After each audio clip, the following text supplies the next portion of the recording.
IDFC bank personal loan. IDFC bank के personal loan लेने के जो एलिजिबिलिटी क्राइटेरिया वो ये है, ये सभी पर्सन आईडीएफसी बैंक से पर्सनल लोन के लिए एलिजिबल हो सकते हैं, जैसे कि कोई भी सैलरीड पर्सन हो, उसकी मंथली नेट सैलरी 20,000 होनी चाहिए, एज 23 से 60 ईयर्स के बीच में हो एंड सिबिल स्कोर 700 से ज़्यादा हो।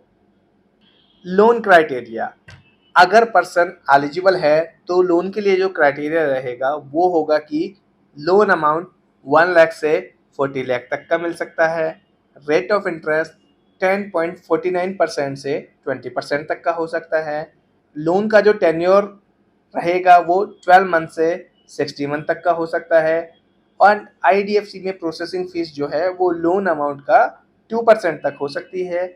आईडीएफसी में लोन को 12 मंथ के बाद आप फोरक्लोज करा सकते हैं एंड फोरक्लोजर चार्जेस जो रहेंगे वो 5% होंगे। आईडीएफसी बैंक पार्ट पेमेंट भी अलाउ करता है और इसमें प्री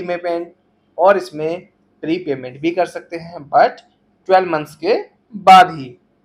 आईडीएफसी में लोन के अगेंस्ट जो इंश्योरेंस चार्जेस होते हैं वो 1500 से 1800 तक के हो सकते हैं एंड लोन कंफर्मेशन का जो टाइम पीरियड है वो 2 डेज का है एंड डिसबर्समेंट के लिए 3 डेज का टाइम होता है।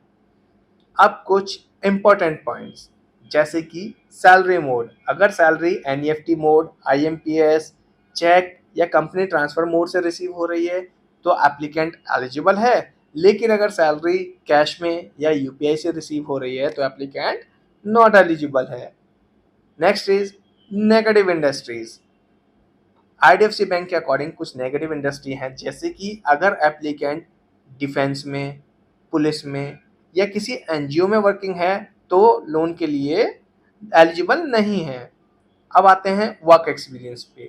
आईडीएफसी बैंक से पर्सनल लोन लेने के लिए आपको टोटल एक्सपीरियंस जो है वो 2 ईयर्स से ज़्यादा होना चाहिए एंड करंट जॉब में कंटिन्यूअस 6 मंथ से सैलरी आ रही हो।